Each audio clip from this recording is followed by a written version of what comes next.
गहलोत सरकार के खिलाफ उनके ही मंत्री ने मोर्चा खोल दिया है। बूंदी में बिजली विभाग से नाराज राज्य मंत्री अशोक चांदना धरने पर बैठ गए हैं। वहीं अशोक चांदना हिंडोली नैनवा से विधायक भी हैं।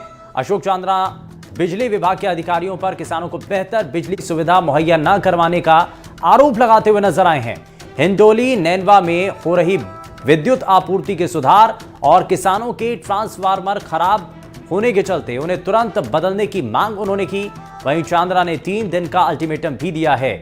गहलोत सरकार के खिलाफ मंत्री ने मोर्चा खोल दिया है और साथ ही बिजली विभाग से अशोक चांदना नाराज नजर आए हैं। लेकिन सवाल यह कि क्या मंत्री अगर परेशान हैं तो जनता की परेशानियों का समाधान कैसे होगा?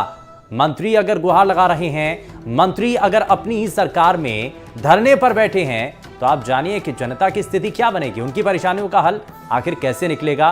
तो गहलोत के राज्य मंत्री अशोक चांदना जो कि आप धरने पर बैठ चुके हैं, बिजली पर मंत्री का यह सियासी करंट है और क्या इससे सरकार के ऊपर असर भी पड़ेगा? हालांकि इसमें अधिकारियों को फटकार लगाते हुए नजर आते हैं।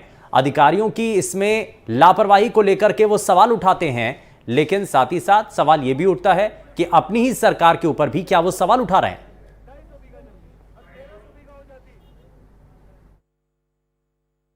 का वाकया आपको पता है।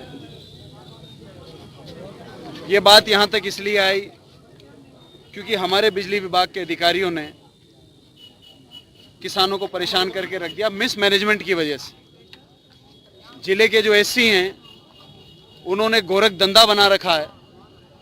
300 जिस दिन हम लोगों ने ट्वीट किया कि हम आंदोलन करेंगे, उस दिन 330 डीपीयां जिले के बिजली विभाग के अधिकारी के पास में थी, लेकिन किसानों को दी नहीं। 60 डीपीयां हमारे जिले की नहीं बंटने की वजह से आला अधिकारी जयपुर के लोगों को लगा शायद यहां समस्या नहीं होगी, दूसरे जिले में डाइवर्ट हो गई। ये मिसमैनेजमेंट किसका रहा? जिले के बिजली विभाग के अधिकारी का। धरना जब तक जारी रहेगा जब तक हमारी डीपीओ की आपूर्ति नहीं होगी। तो मंत्री ने जिस तरीके से सवाल उठाए हैं, धरने पर वो बैठ गए और कलेक्ट्रेट के सामने धरना देने की साथ साथ वो सवाल भी उठाते हैं। आप इस बीच हमारे साथ इस खबर को लेकर ज्यादा जानकारी के साथ हमारे संवाददाता सलीम अली भी जुड़ चुके हैं। सलीम, क्या अभी तक इस खबर पर जानकारी है? क्योंकि मंत्री धरने पर बैठते हैं, बिजली विभाग के खिलाफ उनका यह हल्ला बोल नजर आता है, लेकिन सवाल ये कि क्या सिर्फ अधिकारियों को लेकर के ही नाराजगी है या फिर अगर मंत्री आप परेशानी में हैं, अगर मंत्री की ही सुनवाई नहीं हो रही है तो आम जनता का क्या होगा? बिल्कुल शुभेंदु, मैं आपको बताना चाहूंगा ये खेल मंत्री अशोक चांदना बूंदी जिले के हिंडोली विधानसभा से विधायक है और वो भी राजस्थान सरकार में खेल मंत्री है। उन्होंने पूर्व में भी जो है बिजली की समस्याओं को लेकर प्रशासन को चेताया था, लेकिन प्रशासन माना नहीं। ऐसे में प्रशासन ने उनकी जो विद्युत विभाग है उससे सीधी उनके अधिकारियों से बात हुई थी, लेकिन अधिकारी जो है ठोस आश्वासन नहीं दे पाए।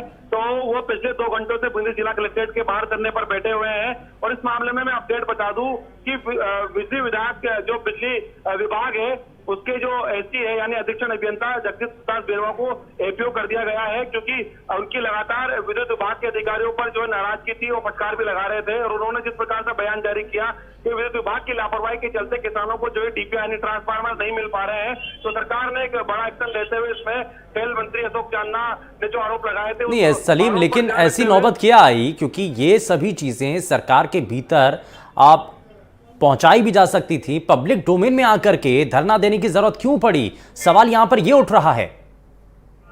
बिल्कुल, मैं शुभेंदु आपको बता दूं कि लगातार किसानों को लेकर कांग्रेस सरकार दावे करती है बड़े बड़े, और बूंदी जिले के अंदर विपक्ष जो है लगातार सरकार के खिलाफ किसानों को लेकर प्रदर्शन करता हुआ नजर आ रहा था। लगातार प्रदर्शन किए जा रहे थे और साथ में जो मंत्री का इलाका है नैनवा हिंडोली, वहां पर विपक्ष लगातार प्रदर्शन कर रहा था। तो बड़ी संख्या के अंदर खेल मंत्री के पास जो है किसान पहुंच रहे थे और उन्हें उनकी एक शिकायत थी कि हमें ट्रांसफार्मर मुहैया नहीं हो रहे हैं। तो लगातार किसानों का वो चल रहा था, तो उसको देखकर मंत्री जो है एक्शन में आए और उन्होंने अपनी सरकार के खिलाफ जो है प्रदर्शन करना उचित समझा।